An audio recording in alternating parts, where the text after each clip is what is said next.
Let's begin this morning. We'd like to introduce Lyndon Batiste. As I mentioned earlier, he is the author of several very, very interesting books. Good morning and welcome. Thank you very much. Morning. When did you start writing? Well, as far back as I could remember, but I first published in 2008. I did a book called 90 Days of Violence. It's about a ton of cocaine that was missing in Trinidad and how it begins to affect different individuals. So it follows different groups, you know, in terms of chasing this dream that the cocaine probably offers. Wow. A lot of your work, apart from your focus on highlighting men on the edge of society, as you mentioned, you focus a lot on crime, a lot of things that happen below the line. Why is that?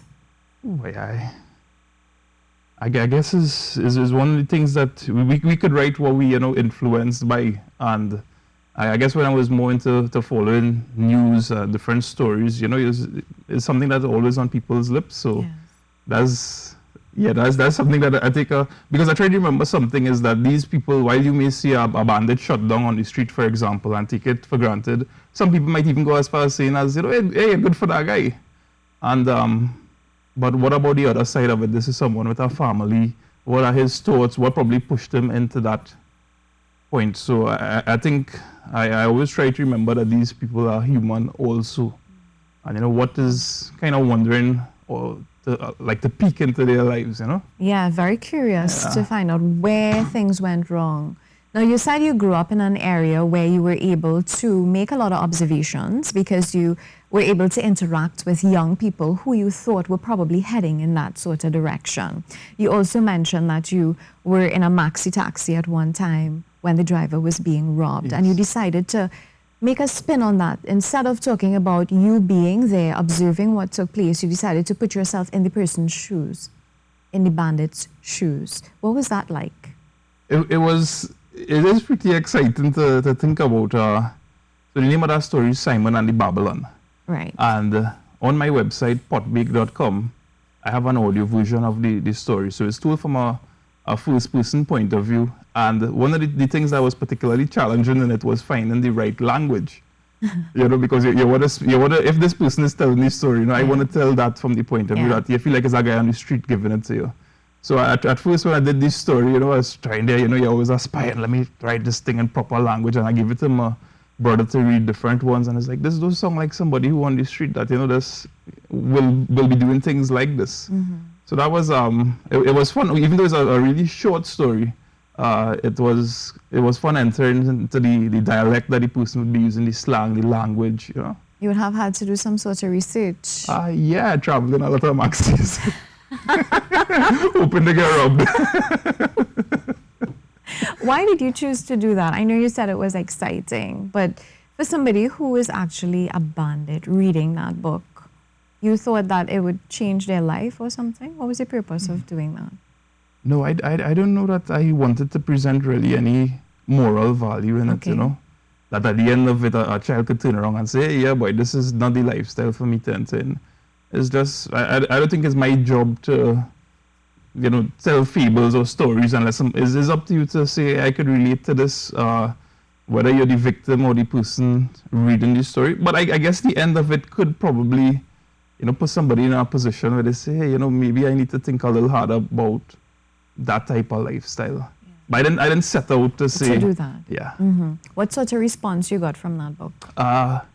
This book, boy, there's in the secondary school libraries. Really? Yeah, and this is a story that I through Nalis and the One Book many schools. Yes. So I've been visiting a number of different schools since last October and before that.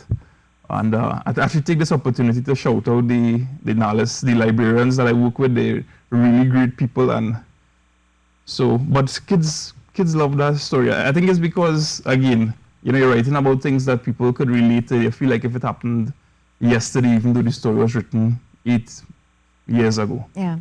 Now, you have a lot of short stories in this book called Boy Days. I'm seeing Samu and his Dullahins. Yeah. What was this one about? That's about a guy that's working in a grocery. He loves alcohol, and he has a tendency to be attracted to the wrong type of woman. So he marries a couple of times in that story to because women are after a particular something from him, even though he may not look like he has much to offer. So he's spending a lot of time marrying the wrong person when the woman who is for him is in front of his eyes. She's a cashier at the grocery. Yeah. What inspires? I mean, did you grow up in an area where there were a lot of East Indians? I mean, you know the wood Dullahan, so I'm thinking. Yeah. So I grew up on the in Trinity on the outskirts of Dinsley Village, and I went to Tacriga Presbyterian School. So I'd always be walking to school on that Dinsley Road, and you had an opportunity. I can't say it's something that I was immersed in, but you would always, you get invited to prayers or Indian wedding, and you go to it, or just observing the lifestyle, the type of houses that people live in. So you like to write to express your observations? I would say, definitely. And I wanted to be, one of the things that got me into writing is that the books I was reading, I didn't feel like I could entirely relate to them because maybe they were based in, past years, colonial times. Great books, but so I wanted to write something that I felt that if a school child today or 2 years from now is reading this story, they would feel like Simon and the Babylon, that Maxi get robbed yesterday. Wow. Yeah. I'm seeing Obia. What do you know about Obia? Ooh, I don't know much about Obia, but I heard a story about this 8-year-old girl that picked up a refrigerator and threw it straight across the room. In Trinidad? Yeah.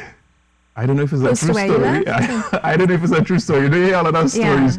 I have a lot of great storytellers close to me. So that was one of the stories. And then you hear a lot of smart men type stories too as well. Surrounding Obia. So I just wanted to write a story about a guy that was getting conned, but because the mental state he's in and the effects that the magic had on him, that he felt that, hey, this Obia thing does really work, despite being conned. Yes. I'm seeing Alleluia. That, interestingly, my dad is also a writer. He was with the Trinidad Express at one time. And he has 2 stories in this book. So maybe my brother has a story in this book, even though my name alone is on the front cover. I get top billing. So, Alleluia is about a week that takes place in Ikakas village. And this guy enters the week, and he's probably not the guy you would want to have around in a week, but he's there and telling stories, and so that's based in Cedros, Ikakas village, where my mom is from. Okay, wonderful. So let's switch gears. Men and Misfits, and then Oh My Testicles. So let's look at Men and Misfits. What is this all about? Again, there's 8 short stories. That is one of the books that's up for the Bocas Litfest of voting process that they have going on right now. So it's in the finals, the top 6 books, and people could go and do online voting. In terms of what the book is about, it follows the same vein of Boy Days. 8 short stories. There's a story called Paisan, and it is about a guy that's deported from the US and returns to Trinidad. But it's set a little bit in maybe the 80s or 90s. So his influence as an outsider in this village. It has a story called Gus. Gus is a guy that once claimed to walk from Colombia to America. You write a lot about what other people go through, not necessarily your own personal experience. Well, I have done that in Oh My Testicles. Okay, good. We'll get into that. But there will always, in the fiction, there will always be, I guess, some element of yourself that comes into it. But as family life, it may not be you directly, but it could be the things that you were influenced by parents' religion. I'm seeing here at the back of your book, Men and Misfits. Son, one day you're going to grow up and people are going to call you a man or a misfit. What inspired that? That was a quote that just came to me just when I was designing the front cover. But I think it really, it hit home because it represented where people could kind of fall in society. It either seemed to be in or you're just outside. And I guess there would be, in that quote there, you cover the guys because you will always be interacting with the people that they're set, they're comfortable in life, and we could consider them men. And then you're just on the fringe, probably mixing with them, but you're a misfit. That was just something that came to me. Okay, it sounds like something a parent would tell a child. So I was wondering if your moms would do that. All right, so let's talk a little bit about how we can support you for this. It's this particular book that we need to vote for. That is the book that you have the voting for. If you go to my website, www.potbake.com, you could find the link to go and vote, or you could just do a search for the Bookers Lit Fest. They have the voting information on their website. All right, let's go to this one. Oh My Testicles, A Tale of Entanglement. What is this all about? I got a torsion.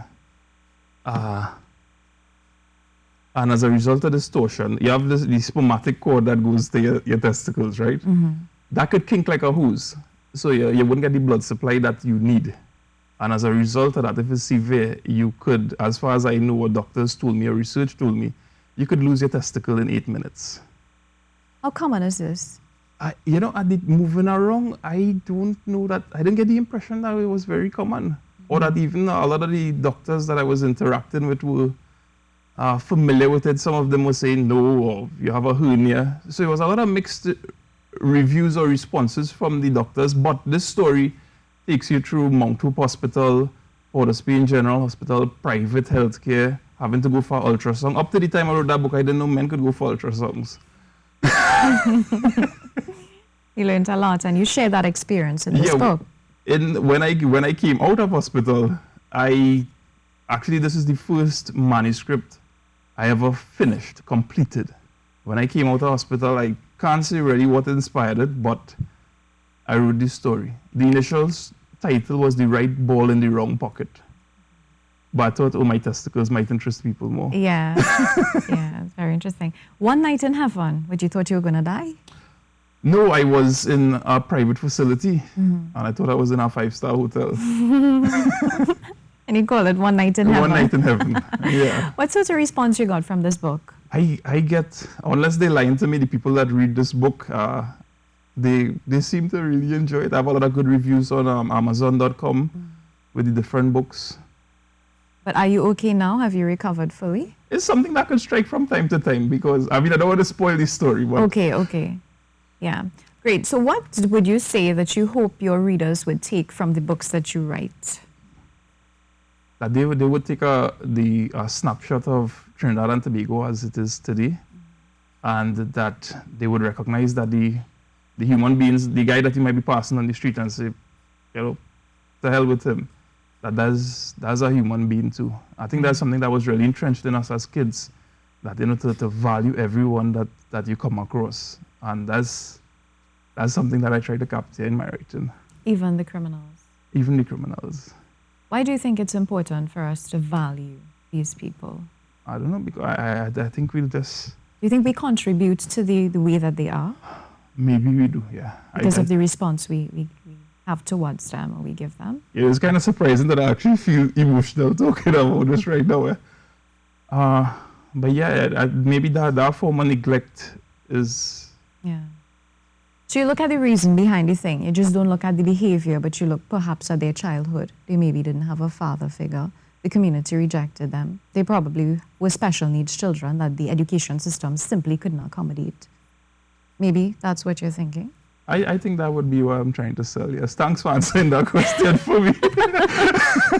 I could not articulate it so well. Emotional, I understand. Well, perhaps we could do a part 2. We could get a little bit deeper into it. Okay. Yeah? Okay, wonderful. Great. Such a pleasure chatting with you. What are your closing comments would you like to say to those looking on who perhaps would like to support you and vote for this particular book? I want to thank the people close to me, my wife, my parents, the people that support me. I hope don't support me blindly. Go on potbake.com. I have excerpts from Men and Misfits, the first 5 pages of each story that's inside the book. And if you read what you like, then support me. Don't go and vote blind. Yeah. Wonderful. Such a pleasure chatting with you, Mr. Lyndon Batiste. Of course, he's the author of so many books, Men and Misfits, Oh My Testicles, Boy Days, and a lot more. So you'd like to support him, go on and vote. That's www.potbake.com. Yes, ma'am. Wonderful. Thank you so much. Thanks for having me. We take a short break. A lot more when we return. Stay tuned.